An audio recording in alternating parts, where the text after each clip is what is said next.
This video is called The Art of Seduction. I'm going to give you some tips that are so valuable that they could change your life. So I'm in Toronto, and yes, I'm going to have a cigarette because I know that my smoking fetish fans are going to appreciate that. So I'm in Toronto, and I have a new sexy BBC. He's young, and even last time we saw each other, I thought, okay, I can work with it because he's got like a trophy award-winning like BBC. However, the rhythm and some of his skills are not quite advanced enough yet for my preference, right? He calls me, and he says, should I come by? And I said, yeah, come by. And then I just, as a joke, I said, so what should I wear? And I said, just kidding. And he goes, well, maybe you could be naked and you could just seduce me as soon as I walk in the door. And I thought, that's kind of hot. The art of seduction has to do with three main key elements. First of all is atmosphere. What you say, so the words you speak, and your actions. How you respond to what's being said, or what you're saying to, initiate that sexual kind of mood. And it's also your actions. So here's how it went down. I lit a bunch of candles, and I put on R&B track, a playlist I found online, 1990s R&B love songs, the best R&B love songs of the 90s, right? We're talking about, now, if you're from my Gen X generation, you would know Luther Vandross, you would know Silk, you would know Shy, you would know Keith Sweat. These are crooners from back in the day. These are the guys that, like, when you walked in the club and a song like that was on, you would just start, like, dancing, right? And if you're dancing a certain which way to that kind of music, somebody would be behind your ass in no time. And next thing you know, the two of you are like swaying to the music on the dance floor together. So I put that playlist on. I propped the door open just enough that he could let himself in. And I lit candles all over this room and turned off all the lights. So he's like, what room are you in? And I tell him, and I hear the door open. And the first thing he says is, he peers around the corner, and he's like, hi, babe, I'm just going to use the bathroom, okay? And I'm like, okay, right? And I'm all in bed, naked, like laying there, and I've lotioned myself up, and I smell all good. Anyways, and so he goes into the washer, and I'm laying in bed thinking, oh, fuck, that didn't really go the way I was hoping. Like, I imagined a whole different thing in my head before he got here, and that was not it. But, okay. I'm thinking maybe he's got something up his sleeve. Maybe he's going in there and he's taking off all his clothes right now. I'm imagining this. Maybe he found the lotion bottle that's part of this hotel here that's stuck to the wall in the bathroom, and he's lotioning himself all up. And maybe he's like rinsing his mouth with mouthwash in there. Who knows? So I'm imagining that he's going to come out and he's going to be like, come right to me and like just dive under the sheets and like start kissing me like passionately. Instead, he comes out, he stands there for a minute, and he smiles at me again, and then he says, do you like this kind of music? Because you can hear it's really loud. You can hear it in the hall. And I'm like, oh, okay, well, turn it down a little bit. It's a touchscreen computer. You can turn it down. So he goes over to the computer here, and he turns down the music.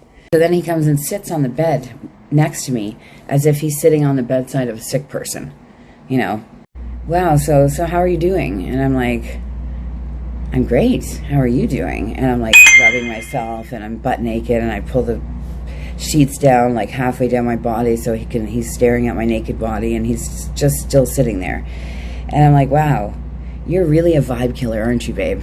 Like everything here that you just did just killed it, hey? Flirting is the initial style of talking in a seductive way. It's seduction. Flirting is seduction. So, like, what kind of things people say when they're flirting, like little purrs, little moans, how you speak, your eyes, like the little the little the little Those things are all seduction when it comes to your verbal seduction. And the same goes for your body language. When you're just like teasing, flirtatious, physical flirtatiousness is the same thing as a verbal flirtatiousness. And then setting an atmosphere just tops it right off. Like if you walk into a room with candles, right, and there's sexy music playing. I know there's a big age difference between us, but R&B music should predominantly still be known, I would think, by even his generation, sex music, right? So usually it's women that do these types of things and set scenarios up with candles and sexy music. Guys aren't really that good at that sort of thing. Maybe my generation would be better because they've had some experience, right? And they know kind of, you know, what women like by that point, what a woman likes, not just in terms of how he looks and smells and how he's dressed, but also, you know, things like that, the music, the staging of the whole atmosphere to put a person in that mood. But the rest of it is about body language and what you're saying to the person. So, I mean, if a guy's all like flirting with me, I can tell right away when a guy's just looking at me just sexually. And I can kill it really quick. I know how to kill it really quick. By literally, I would go around, if I wanted to kill a vibe, like if a guy had set up what I set up tonight, and he was all laying in bed, and I wanted to kill it, I would have done probably everything that this guy did. You know, I got to use the bathroom, I come out, like sit on, perch on the end of the bed, turn down the music, like probably tell him it's so dark in here, and probably turn on lights. Instant mood killer.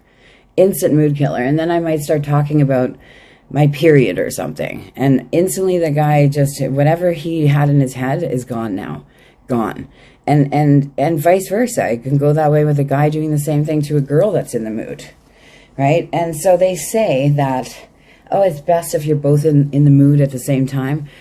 You know, I'll tell you something about sex that's interesting, is even if you're not into it or you didn't think you were into it, if it's somebody that you are attracted to and they start doing things like kissing on your neck, like softly touching you and doing that seductive voice and some seductive, you know, body language themselves, trust and believe me, once you start having sex, it feels great. But if it's somebody that you're not into, then yeah, absolutely it's a turn off. So you have to, when I say all of these, the art of seduction, unfortunately, if you're getting that cold shoulder and you're getting that vibe killer all the way through, chances are the person's not into you. And then just cut it. Cut it. You have to make sure it's being reciprocated and you can tell. And even if the person wasn't really initially thinking like sex on their mind, you can get them really into sex. Anyways, we did end up having sex because I told him all the ways he just killed the mood. Then I told him how I imagined it to go. And then, I mean, he had a nice big heart on in no time. But that is a few little tips on the art of seduction. So I hope that helps you, and kisses from Toronto.